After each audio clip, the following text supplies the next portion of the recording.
Bonsoir à tous mes ghosts, bonsoir à tout le monde. Donc bienvenue sur la page d'émission paranormale. Donc ce soir je vais vous faire une petite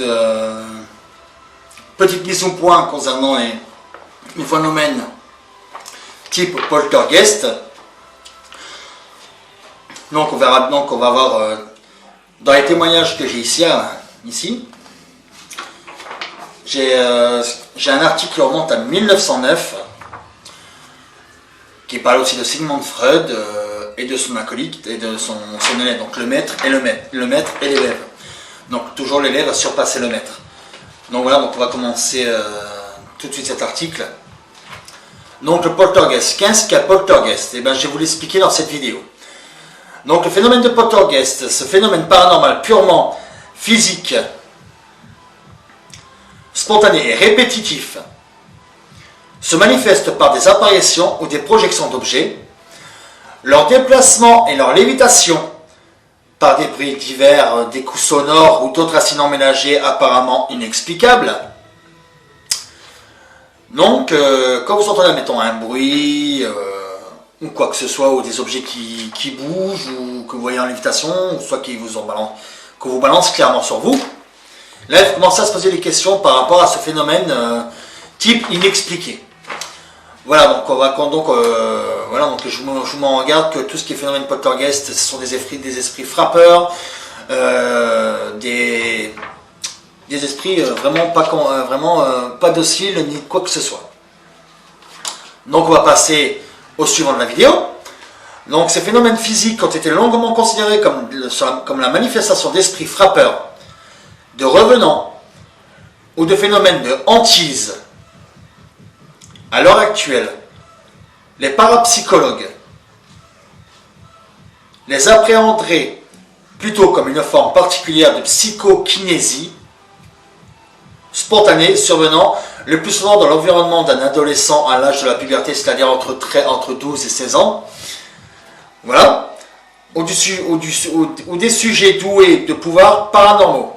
Donc des pouvoirs paranormaux, ça peut être les médiums, ça peut être tout ce qui est métapsychique, tout ça quoi, des médiums, même des psychologues, des psychiatres, tout ce qui est du en parapsychologie. Voilà, donc moi, avec mon don, avec tout ce que je fais dans mes enquêtes paranormales, même si j'ai le matériel adéquat, comme là la caméra qui filme actuellement, j'ai du K2, j'ai du détecteur EMF, j'ai un détecteur de rayonnement, j'ai un REM-pod, j'ai une PSB7, j'ai des appareils photo, j'ai plusieurs caméras type infrarouge, voilà quoi, donc tout ce qui est même à l'oreille, on peut entendre des voix style désincarnées. Après, quand vous voyez dans vos vidéos que vous voyez des boules de lumière, ça s'appelle des orbes, donc ce sont en termes de paranormal, ce sont des esprits tout simplement. Donc on va continuer tout ça sur cette lancée là. Voilà, mais je trouve qu'il y a beaucoup de gens sceptiques que quand ils font appel à nos équipes, tout ça, pour effectuer une investigation type paranormal, c'est sûr que quand on va chez les gens, on demande au minimum un maximum d'informations concernant depuis combien de temps ils ont ce phénomène-là, depuis combien de temps ils subissent les phénomènes inexpliqués, est-ce qu'ils ont filmé quelque chose, est-ce qu'ils ont pris des photos de quelque chose. Bon, ça c'est un fait. Donc on va continuer la vidéo. Donc d'après le docteur Scott Rogo, affirme que l'apparition de ces phénomènes est souvent liée à la présence d'un enfant à l'âge de la puberté, comme on vient de dire, entre 12 et 16 ans. Donc, il ajoute qu'une présence d'un PK, on n'assiste pas seulement à une simple rupture de l'équilibre gravitationnel. Donc, gravitationnel, c'est des choses qui sont très lourdes, qui peuvent être légères comme une plume, mettons, un poltergeist a la force physique, mais invisible, la force invisible, pour pouvoir soulever du matériel, soulever, mettons, une chaise, une table. Vous retournez à la maison en même pas 2 secondes, juste une fraction de seconde. C'est-à-dire vous faites juste ça avec les doigts, comme ça, votre maison est sans dessus dessous. Même si vous êtes dans la pièce, mettons, un robinet d'évier peut s'ouvrir. Vous pouvez entendre des coups dans les murs, vous pouvez entendre tout et n'importe quoi par rapport à ces phénomènes-là. Voilà, donc je vais continuer sur cette lancée, bien sûr. Donc c'est par rapport à un tas gravitationnel. Donc, voilà, donc les déplacements et les chutes, les torsions soudaines et les brisures impréhensibles. Non, imprévisibles, excusez-moi, je dis impréhensible, c'est imprévisible. Les claquements sonores et les étincelles crépitantes ne se produisent pas n'importe comment. Elles semblent répondre à une logique propre. Certains croient même y voir se dessiner la structure d'un langage et se prennent à rêver d'un véritable inconscient de la matière. Bien sûr que les entités peuvent faire ce qu'ils veulent de votre conscience, de votre subconscient. Ils peuvent faire tout ce qu'ils veulent. Voilà. Donc on va continuer sur ce modèle, sur ce sujet-là. Donc on va continuer, bien sûr. Donc voilà. À propos de vos témoignages sur le poltergeist, que nous appelons en français psychokinèse, je vous rappelle l'exemple bien connu où la dernière rencontre entre Sigmund Freud et son disciple Carl Jung. Les deux hommes s'étaient réunis dans la demeure de Freud pour tenter de se mettre d'accord sur le sujet de l'inconscient. Depuis quelques années, leurs conceptions s'opposaient et n'arrivaient pas à se rapprocher, leurs points de vue divergent. Ces discussions étaient donc celles de la dernière chance. Au moins de parvenir à un compromis, leur rencontre devint houleuse et même orageuse. Les deux génies en virent aux invectives et aux anathèmes. C'est alors que l'entretien fut brusquement interrompu par des coups violents frappés contre le mur qui les séparait de la bibliothèque. Surpris un peu interloqués, ils allèrent voir de quoi ils retournaient, mais ils n'y trouvèrent personne. Ce débat fut le dernier et consomma la rupture entre le maître et l'élève dès lors là. La psychanalyse se partagea en deux courants opposés, Jung qui croyait au phénomène occulte et la psychokinèse. En même temps, la réincarnation considéra cet incident comme une manifestation psychocinétique spontanée. J'aurais voulu connaître les opinions de Freud par la précognition et la parapsychologie. En général, quand j'allais le voir en 1909 à Vienne, je lui demandais ce qu'il en pensait. Fidèle à son préjugé matérialiste, il repoussa tout ce complexe de questions, n'y voyant que sottise. Il se réclamait d'un positivisme tellement superficiel que j'ai eu peine à me retenir de lui répondre avec trop de causticité. Quelques années s'écoulent, encore avant que Freud reconnût le sérieux de la parapsychologie et le caractère de données réelles des phénomènes occultes. Tandis que Freud s'exposait ses arguments, j'éprouvais une étrange sensation. Il me sembla que mon diaphragme était en fer et devint brûlant, comme s'il tournait en voûte brûlante. S'il formait une voûte brûlante, donc admettons une porte de l'enfer. Voilà. En même temps, un craquement retentit dans l'armoire bibliothèque qui était immédiatement à côté de nous, de telle manière que nous en fûmes tous deux effrayés. Il nous sembla que l'armoire allait s'écrouler sur nous. C'est exactement la pression que nous avons donnée, le claquement. Je dis à Freud,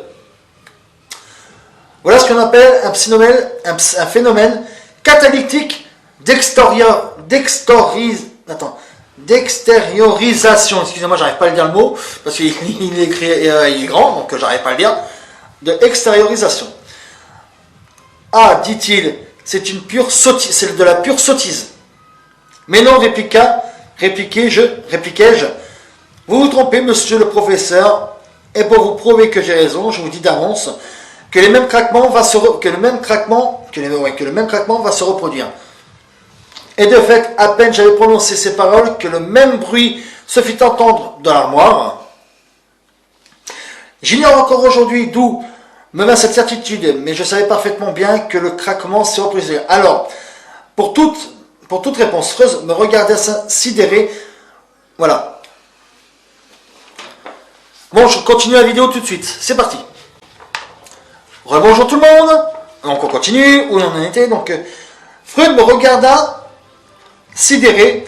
Je ne sais pas ce qu'il pensait ni ce qu'il voyait. Il est certain que cette aventure éveilla sa méfiance à mon égard. J'ai le sentiment que je lui avais fait un affront. Personne ne veut me croire. Donc ça, c'est le deuxième article qu'on commence.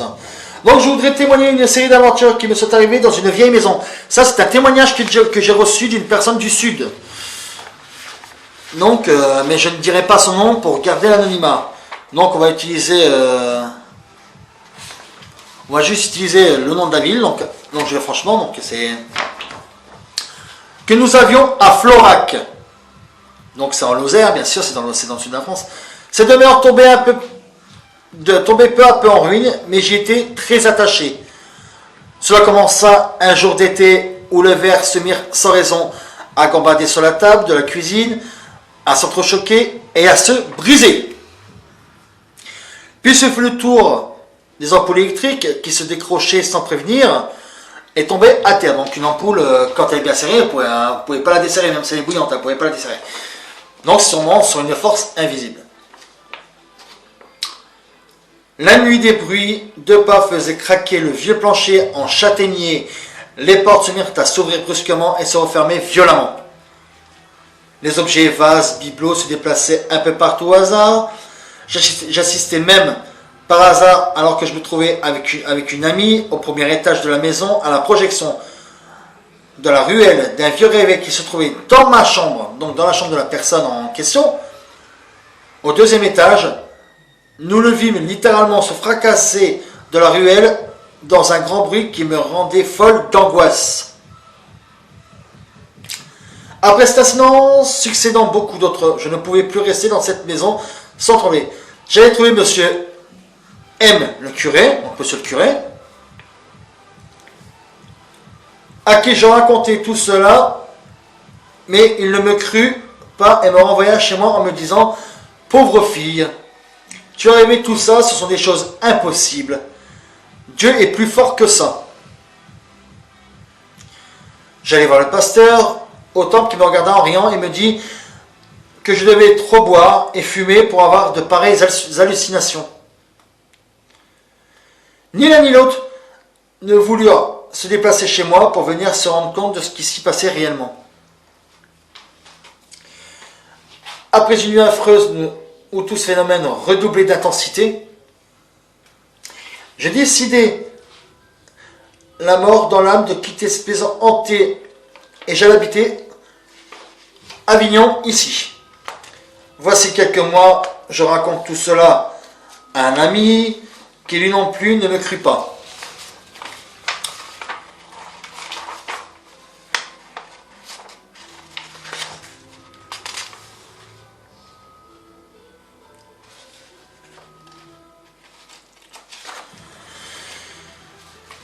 Ouais, d'accord.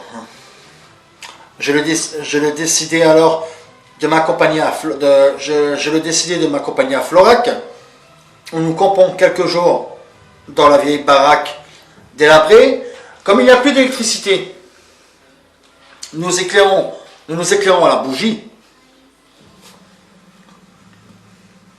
Durant la première semaine, il ne se passa rien. Il ne se passa rien. Tout était calme et rassuré.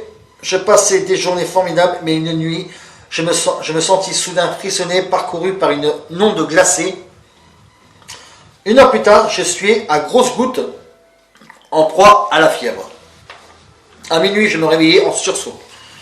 La cloche de la vieille église sonnait les 12 coups. J'entendis des bruits de pas en provenance de l'escalier, puis la porte de notre chambre s'ouvre brusquement.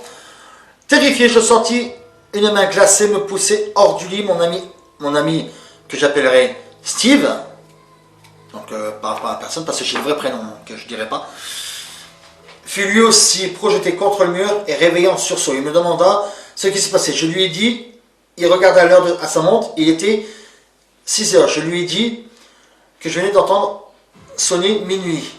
Un éclair suivi d'un violent coup de tonnerre illumina notre pièce. Mon ami commençait à me croire Ayant courageusement allumé des bougies et le transistor, espérant chasser les esprits frappeurs par la musique. Moi j'ouvris la vieille Bible qui se trouvait dans la table de nuit, mais dès que je me mis à lire les Saintes Écritures, les esprits frappeurs se déchaînaient et cela devint hallucinant. La musique transistor n'arrivait plus à couvrir le bruit des portes et les volets qui claquaient de toutes parts. On eût dit qu'un véritable sabbat se déroulait dans le grenier et les couloirs de la vieille maison. Complètement paniqué, je me blottis dans les bras de mon ami et qui n'en menait pas très large non plus, et que nous retamait ainsi à grelotter jusqu'à l'aube. Grelotter, c'est trembler. Hein. Voilà, donc, quand je raconte cette histoire, personne ne me croit, pourtant je vous jure que c'est la vérité. Y a-t-il une explication à ce phénomène? Avez-vous une connaissance de témoignages analogues? Je voudrais correspondre ou rencontrer les personnes à qui c'est arrivé.